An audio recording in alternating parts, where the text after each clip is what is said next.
بسم الله الرحمن الرحيم قل أوحي إلي أنه استمع نفر من الجن فقالوا إنا سمعنا قرآنا عجبا يهدي إلى الرشد فآمنا به ولن نشرك بربنا أحدا.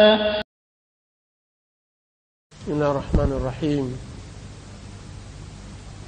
إن الحمد لله نحمده ونستعينه ونستغفره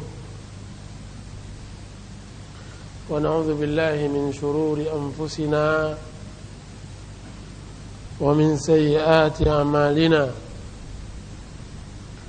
من يهد الله فلا مضل له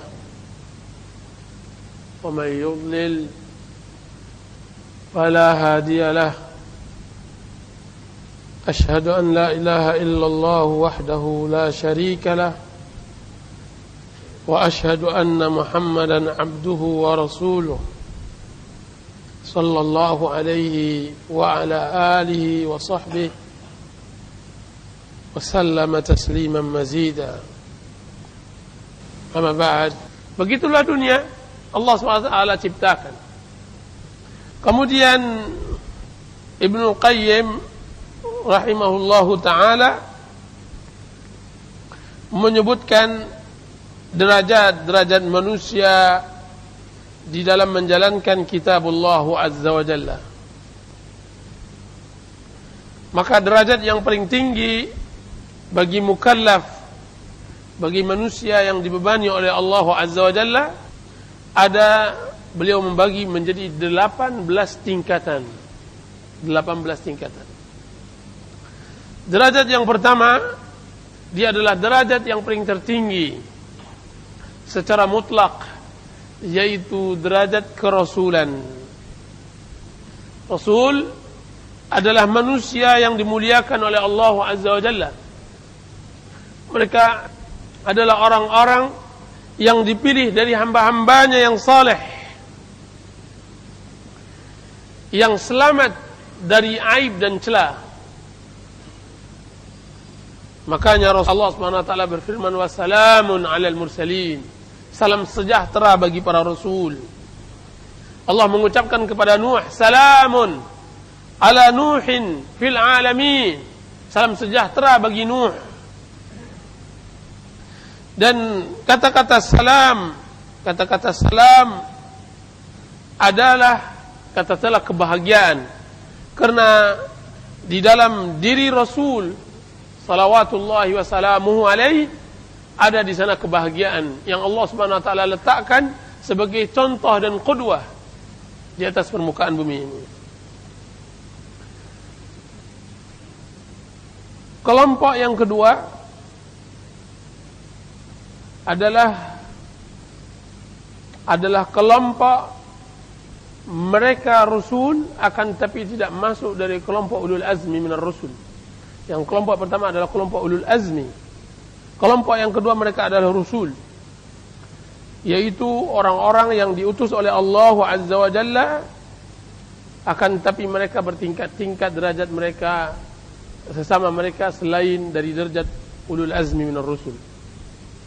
Kelompok yang ketiga, Allah Subhanahu wa taala menyebutkan mereka adalah para nabi yang tidak diutus kepada umat tertentu dan mereka tidak mempunyai risalah sebagaimana rasul dan sebagaimana ulul azmi yang mereka diutus kepada umat tertentu dan memiliki rasul.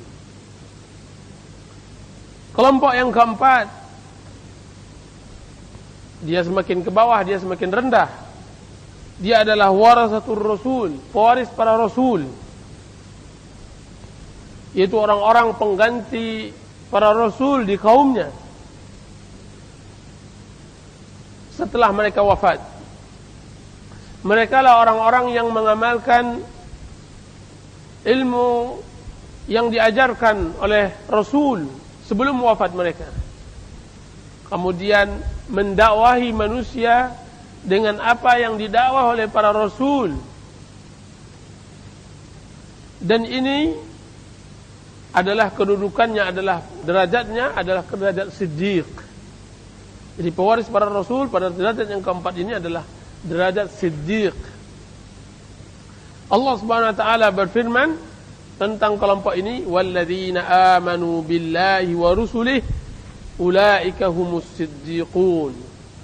Dan orang-orang yang beriman kepada Allah dan Rasulnya, mereka adalah orang-orang siddiq, orang-orang siddiq.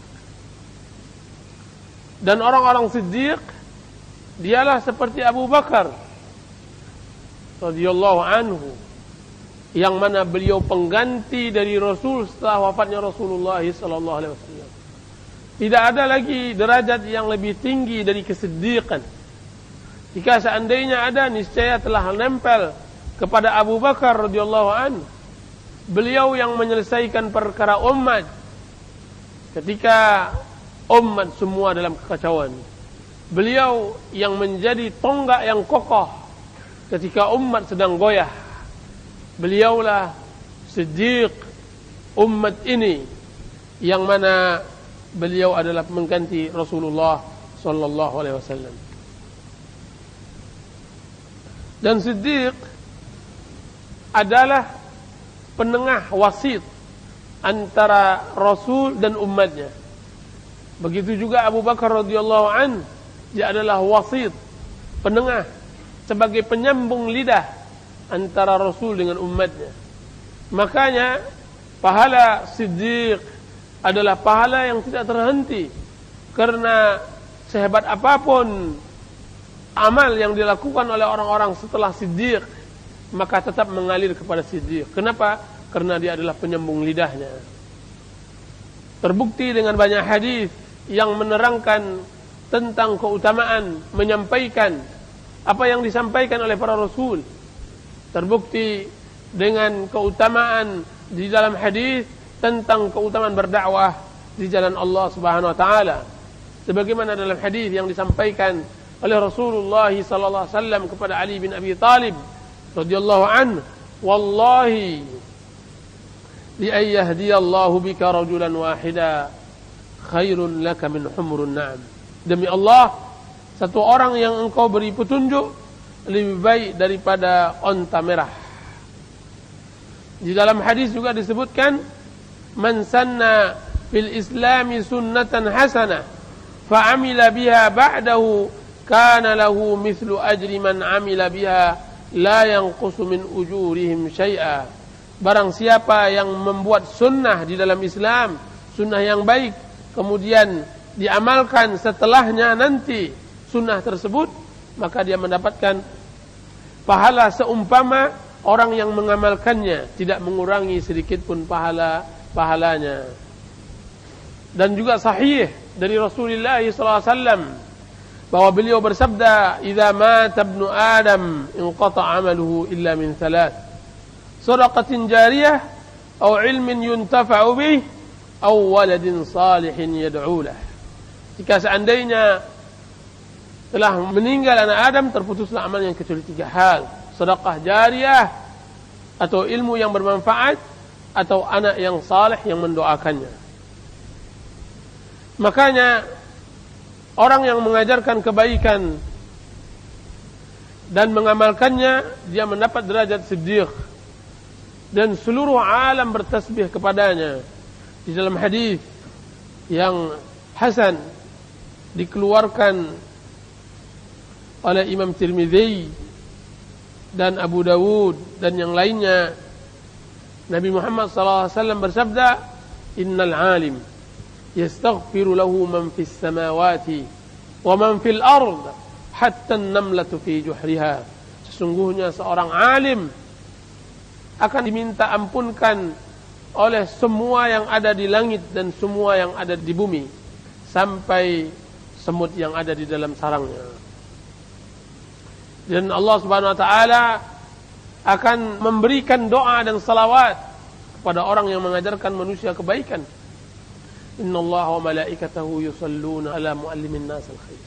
Sungguhnya Allah dan malaikatnya berselawat, berdoa kepada orang yang mengajarkan manusia kebaikan.